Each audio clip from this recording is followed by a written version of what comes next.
Pew! Pew! Pew! Pew! I don't think it works that way. It's supposed to open portals. I just thought of an idea.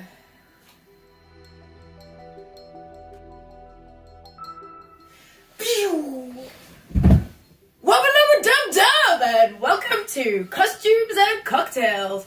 Today's cocktail is called a Gin Rickey, and that's why I took the inspiration from Rick and Morty. Come and join me in making this delicious and very simple cocktail. Oh my god. Oh, I'm Rick. I'm really Rick. Traditionally, a Rickey is a cocktail that's comprised simply of soda, lime juice, fresh of course, and bourbon. If you've travelled into the multiverse, as I have, you would know that there are many other versions of the Rickey. One includes the Sheeny Rickey, which uses a lime shell. And then there is the Johnny Rickey, which uses dark rum. There is also the Mojito, which falls into the Rickey family, although it's more of a Morty. How did the Pickle Rick? I had a chat with Pickle Rick, and he told me just how this cocktail got its name. The story goes that in the 1880s, one Colonel Joe Rickey was having a cocktail at Shoemaker's Bar in Washington, D.C. That cocktail was the Gin Rickey, although it didn't yet have a name. When he called for his second round, the bartender, a George A. Williamson, decided to name it after him, and that's how the legend goes. A Pickle Rick! It wasn't just the Gin Rickey that Colonel Joe was famous for, but also his role in politics. It's quite a long history that I am not going to share, apart from the amusing fact that it's possible he may have lost a bet, a political bet, where the stakes were based on booze. A man after my own heart. Let's get down to making this baby. The first ingredient in this cocktail is 60 milliliters of gin. I went down to the Citadel of Rick's and procured myself a very special bottle.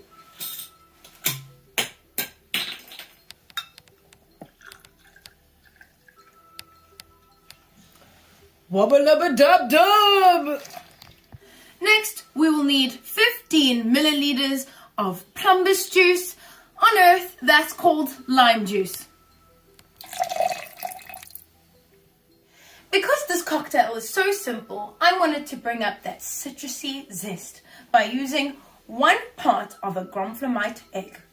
This can also be known as a lime skin. Time to shake it all up.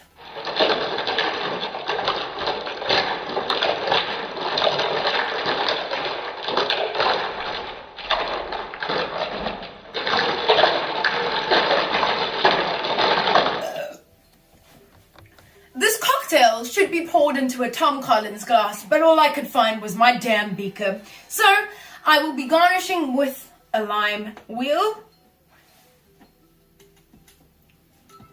and pouring my cocktail into it.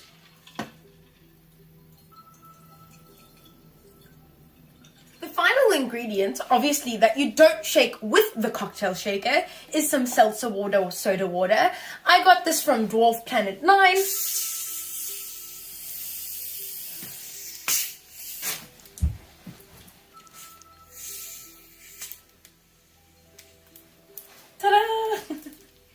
Finally, we top that off with 120 milliliters of seltzer water, or kind of to your taste in the glass.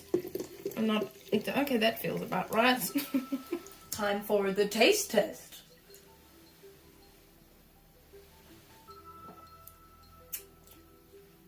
Ooh. That is like a very refreshing alcoholic cocktail. It is not at all sugary, so if you have a sweet tooth, I wouldn't recommend this, but it's perfect for a hot summer's day, if you're trying to cut down on calories, or if you're like me, waiting for Bird Person to join me so that we can go hunt for some Calaxian crystals. Thank you so much for joining me, and I'll see you next week. Wabbalubbadubdub.